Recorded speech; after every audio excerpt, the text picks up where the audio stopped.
பாலும் தெளிதேனும் பாகும் பருப்பும் இவை நாளும் கலந்துனக்கு நான் தருவேன்.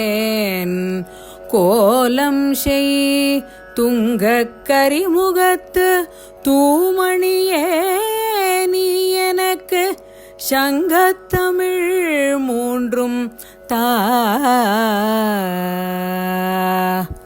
வணக்கம். இன்று நாம் தெய்வ குழந்தைகளை பாடும் பிள்ளைத்தமிழ் எனும் தொடரினை துவங்க இருக்கிறோம். இதனை வழங்கும் என் பெயர் மீனாட்சி பாலகணேஷ்.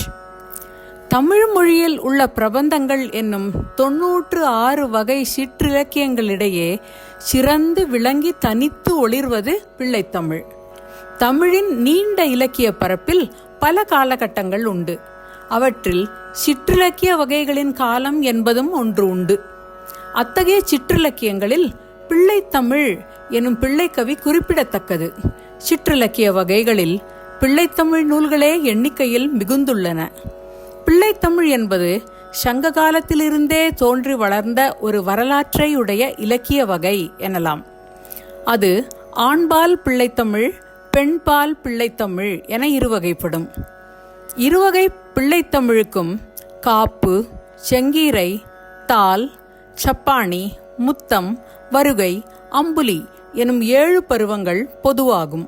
சிற்றில், சிறுதேர், சிறுபறை எனும் பருவங்கள் ஆண்பால் பிள்ளைத்தமிழுக்கு சிறப்பு. அம்மானை, ஊசல், நீராடல் என்பன பெண்பால் பிள்ளைத்தமிழுக்கு சிறப்பு. பிள்ளைத்தமிழாகிய வித்தார கவி குழந்தை தமிழாக எளிய நடையில் பழகு தமிழில் இருப்பது மிகுந்த சிறப்பாகும். நாம் இந்த தொடரில் காணப்போவது அம்பிகை, முருகப்பெருமான், விநாயகர், கண்ணன் ஆகியோர் மீதான வெவ்வேறு பிள்ளைத்தமிழ் நூல்களிலிருந்து பருவங்களின் வரிசைப்படி நான் எடுத்து கூறப்போகும் அழகான பாடல்களைத்தான். முதலில் ஒரு காப்பு பருவ பாடலை காண்போம். காப்பு பருவத்தில் அனைத்து கடவுள்களையும் அழைத்து குழந்தையை காக்க வேண்டுவார்கள். வரகவி மார்க சகாய தேவர் என்பவர் அருளிச் செய்துள்ள திருவிரிஞ்சை எனும் தலத்தில் எழுந்தருளியுள்ள முருகனை பற்றிய பிள்ளைத்தமிழ் நூலில் புலவர் கங்கை எனும் நதிப்பெண்ணாளை குழந்தை முருகனை காக்க வேண்டுகிறார். கம்பாநதி, குற்றமற்ற காவேரி, காளிந்தி நதி, கோதாவரி, பாலி நதி எனப்படும் பாலாறு, கனகாநதி, கண்டிகை எனப்படும் ருத்ராட்சமும் குண்டிகை எனப்படும் கமண்டலமும் சூழ்ந்து விளங்கும் பம்பாநதி, வானத்தினின்று இழி தருதலால் வானதி எனவும் பெயர் படைத்த கங்கை, சீதை நதி எனப்படும் தமசா நதி. இது அயோத்தியில் உள்ளது.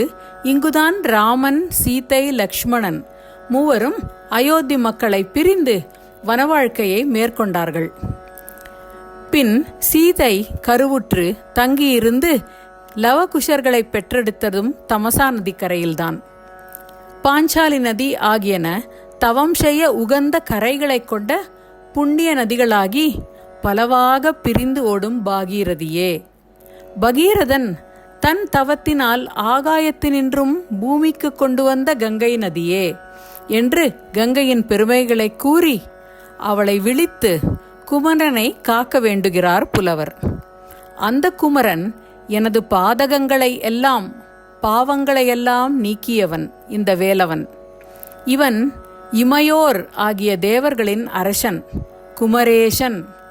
எனது இதயத்து இருளாகிய அறியாமையை களைந்தெறியும் குகன். அழகான இனிமையான பால் போலும் மொழி பேசுபவளான உமையம்மை அளித்த அமுதக்கனி போன்றவன். கரனூர் எனப்படும் திருவிரிஞ்சை என்கிற ஊரில் வாழும் அடியவர்களின் பெருவாழ்விற்கு ஊன்றுகோலாக விளங்குபவன்.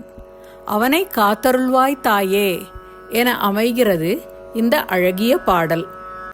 எம் பாதகம் நீக்கிய வேலவனை இமையோரரசை குமரேசனை என் இதயத்திருளை களையும் குகனை அம்பால் மொழி அம்மை அளித்தருளும் அமுதை கனியை கரனூர் தனில் வாழ் அடியார் பெருவாழ்வை அளித்தருள்க.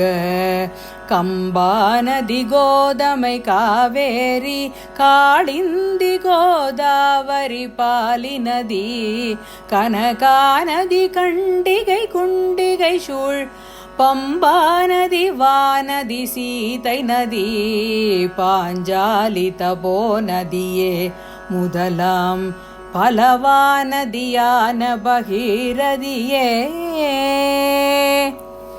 கங்கையை பற்றி கூற ஆரம்பித்தால் பெரும் காப்பியமே இயற்றலாம். இங்கு முருகனின் பெருமைகளுக்கு இணையாக எல்லா நதிகளும் கங்கையின் வடிவே எனும் அழகான பேருண்மையை விளக்கிய நயம் ரசிக்கத்தக்கது. வைதிக முறையில் பூஜை செய்யும் போது கூட ஒரு பாத்திரத்தில் நீரை நிரப்பி அதில் கங்கை, யமுனை, கோதாவரி, சரஸ்வதி, நர்மதை, சிந்து, காவேரி ஆகிய 7 நதிகளையும் ஆவாகனம் செய்து பூஜை செய்வது நமது வழக்கம் இல்லையா? கங்கையின் பெருமை கொஞ்ச நஞ்சமா? ஆகாயத்திலிருந்து அவள் வந்த கதையை கூறுவாரா? முருகப்பிரானின் பிறப்பில் அவள் வகித்த பெரும் பங்கை விளக்குவாரா? ஆகவேதான் மற்ற நதிகள் அனைத்துமே கங்கையில் அடக்கம் என 4 வரிகளில் கங்கையின் புகழை அழகுற பாடுகிறார் வரகவியார்.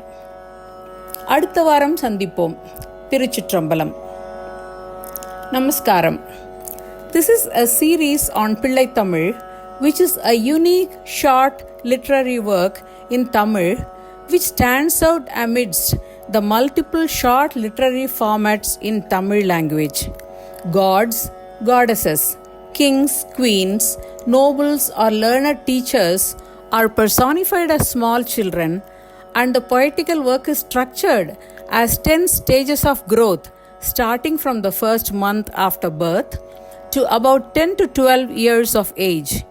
This format of poetry not only depicts the various beauties and nuances of Tamil language, but also reflects upon the way of family life, different aspects of scientific thoughts, religious and philosophical norms, formats of worship, the psychology of the mother and the child, to name a few.